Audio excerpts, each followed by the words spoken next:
अब हम समझेंगे financial transaction, statement of financial transaction या हाई वैल्यू ट्रांजैक्शंस किसे कहते हैं, और कब कब अगर आपने ये ट्रांजैक्शंस करी तो आपकी ये इन्फॉर्मेशन इनकम टैक्स डिपार्टमेंट को पहुंचेगी, उनके पास चली जाएगी। कैसे चली जाएगी? ये जो भी आप ट्रांजैक्शंस करेंगे, अभी हम समझेंगे आगे, ये कुछ रिस्पॉन्सिबिलिटी डाली हुई है इनकम टैक्स के एक्ट के through, income tax section 25 BA में रिस्पॉन्सिबिलिटी डाली हुई है। इन जिन जिन पर्सन से आप ये ट्रांजेक्शन्स करेंगे, वो पर्सन आपकी ये ट्रांजेक्शन इनकम टैक्स डिपार्टमेंट तक पहुंचाते हैं थ्रू फाइलिंग ए फॉर्म, जिसको बोलते हैं SFT, statement of financial transaction form. चलो सीधा हम समझते हैं कि कौन कौन सी ट्रांजेक्शन अगर आपने करी जिसकी इन्फॉर्मेशन आपकी इनकम टैक्स डिपार्टमेंट को जाएगी। सबसे पहला है कैश पेमेंट और डिपॉजिट। अगर आपने कैश में परचेज किया है, बैंक ड्राफ्ट या पे ऑर्डर या बैंकर्स चेक बनवाया है जिसकी अमाउंट 10 लाख या 10 लाख से ज़्यादा है एक फाइनेंशियल ईयर में, तो आपकी बैंकिंग कंपनी या कोऑपरेटिव बैंक वो ट्रांजेक्शन की डिटेल आपकी इनकम टैक्स डिपार्टमेंट को दे देती है। सेकंड बी पॉइंट है पेमेंट मेड इन कैश। अगर आपने कैश में पेमेंट करी है, किस लिए? प्रीपेड इंस्ट्रूमेंट खरीदे हैं आपने रिजर्व बैंक ऑफ, जो रिजर्व बैंक ऑफ इंडिया ने इशू किए हैं, अगर आपने वो कैश में खरीदे हैं 10 लाख या 10 लाख से ज़्यादा, तो आपकी वो transaction detail income tax department तक पहुंच जाएगी। थर्ड और इम्पोर्टेंट इसमें है कैश डिपॉजिट या विड्रॉवल। आपने अपने करंट अकाउंट में एक या एक से ज़्यादा करंट अकाउंट में अगर आपने पूरे एक साल में 50 लाख का कैश डिपॉजिट कराया है या विड्रॉ कराया है, सभी बैंकों का मिला के जितने भी आपके करंट अकाउंट्स हैं उनमें अगर एग्रीगेट इकट्ठा मिला के 50 लाख से ऊपर कैश डिपॉजिट होता है, उसकी इन्फॉर्मेशन आपकी इनकम टैक्स डिपार्टमेंट तक पहुंच जाती है। जिस भी बैंक में आप कराते हैं, वो बैंक आपकी रिपोर्ट करता है इस ट्रांजेक्शन को इनकम टैक्स डिपार्टमेंट को। थर्ड आता है, ये भी बहुत इंपॉर्टेंट है, cash deposit and saving bank account. Sorry, second, cash deposit and saving bank account.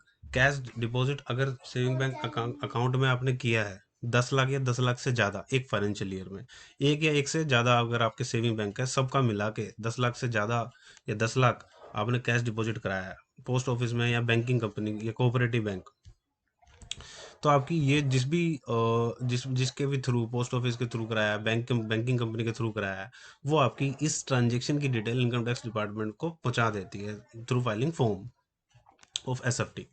तो ये आपकी डिटेल गई इनकम टैक्स डिपार्टमेंट को अगर आपने ट्रांजेक्शन की है। ये बहुत इंपॉर्टेंट है सेविंग बैंक का।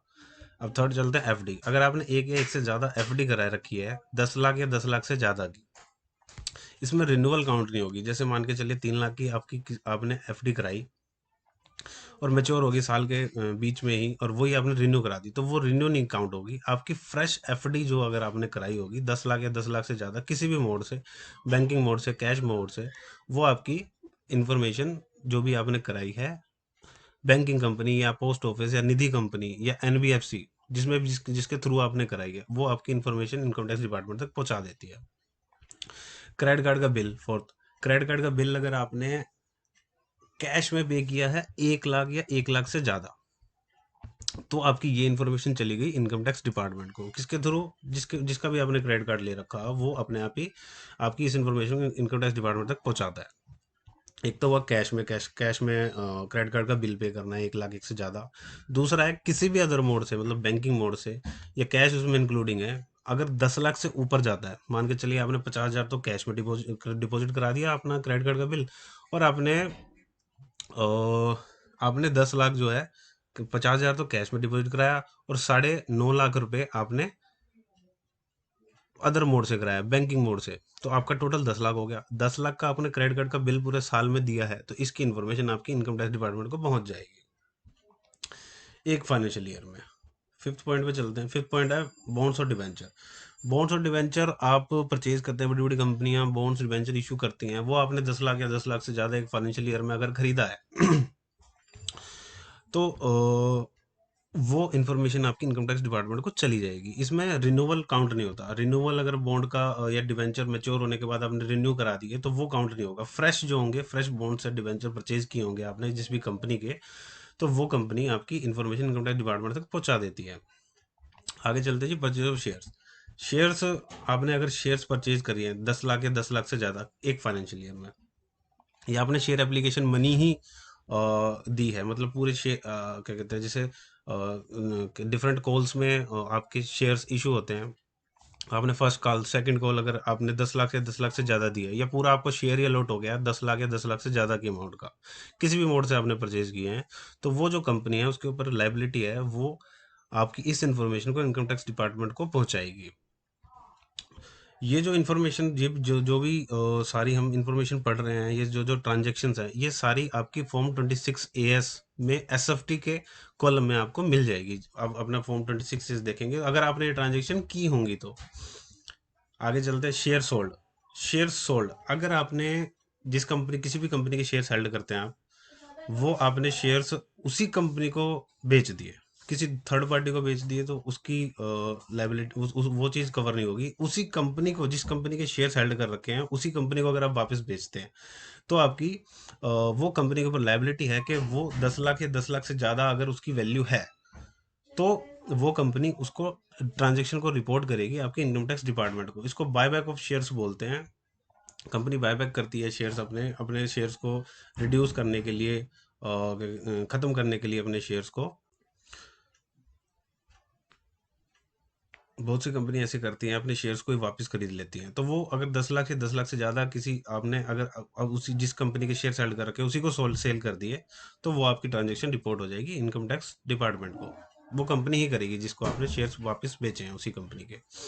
परचेज ऑफ म्यूचुअल फंड, आपने अगर म्यूचुअल फंड खरीदे हैं 10 लाख या 10 लाख से ज़्यादा किसी भी मोड में, तो आपकी ये ट्रांजेक्शन रिपोर्ट होगी इनकम टैक्स डिपार्टमेंट को। इसमें इंक्लूड नहीं होगा एक स्कीम से दूसरी स्कीम में जाना। जैसे आपने परचेज कर रखे थे, अब आपने एक स्कीम वन से हटा के स्कीम 2 में चले गए, तो वो आपका स्कीम चेंज होता है। वो इनकम टैक्स डिपार्टमेंट की नज़रों में सेल ही मानी जाती है, स्कीम से एग्जिट करके दूसरी स्कीम में जाना, बट वो इस लिमिट में इंक्लूड नहीं होगा। आपको फ्रेश म्यूचुअल फंड अगर आपने खरीदे हैं 10 लाख या उससे ज़्यादा कोई एक फाइनेंशियल ईयर में, तो आपका वो ट्रांजेक्शन की डिटेल इनकम टैक्स डिपार्टमेंट में चली जाती है।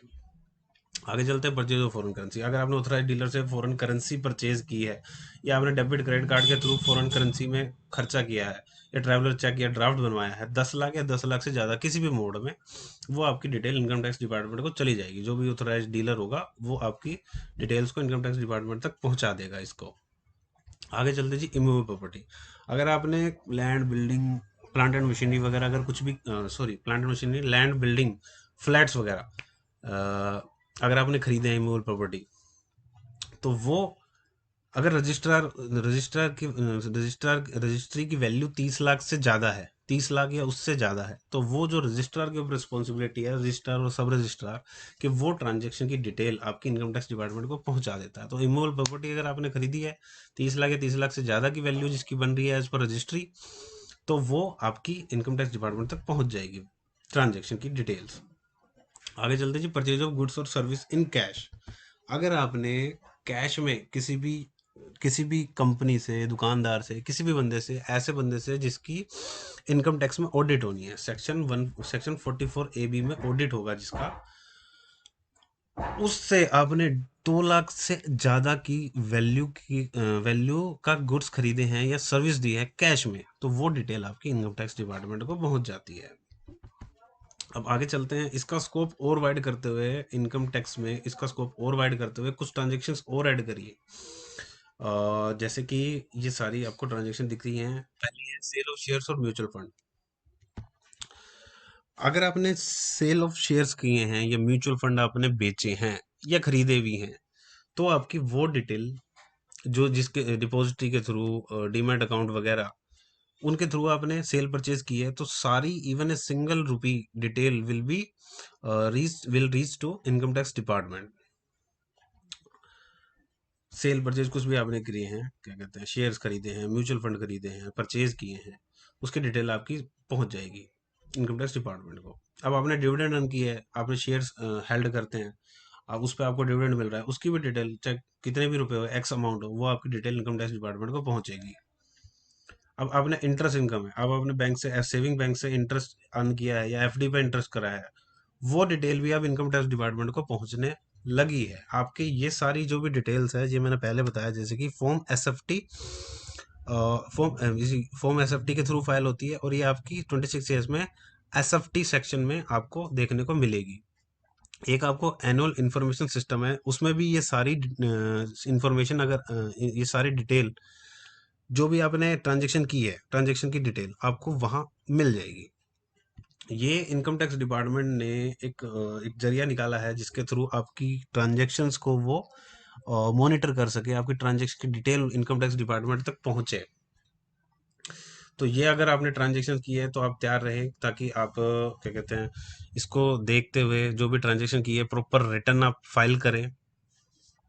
अगर आपने रिटर्न नहीं फाइल करी है और आपने इसमें से कोई ट्रांजैक्शन कर रखी है, तो हाई वैल्यू ट्रांजैक्शन कर रखी है या ये भी ट्रांजैक्शन कर रखी है, तो आपको इनकम टैक्स नोटिस आने का चांसेस है। अगर आपने रिटर्न नहीं फाइल करी है या आपने प्रॉपर रिटर्न नहीं फाइल करे, मान के चलिए आपने क्रेडिट कार्ड का बिल पे कर रखा है पूरे साल में 12 लाख का, और आपने रिटर्न नहीं फाइल करी, या आपने रिटर्न फाइल करी है सिर्फ 2 लाख की, तो आपको नोटिस हो सकता है, नोटिस आ जाए इनकम टैक्स डिपार्टमेंट के थ्रू, क्योंकि उनके पास जब ये इन्फॉर्मेशन पहुंचेगी तो वो मॉनिटर करते हैं, उनके पास मॉनिटर करते हैं कि किसकी ट्रांजैक्शन रिपोर्ट हुई है उनके पास, और उसने अगर प्रॉपर रिटर्न फाइल की है नहीं की है, तो वो उसको अकॉर्डिंगली अपने हिसाब से नोटिस इशू करते हैं।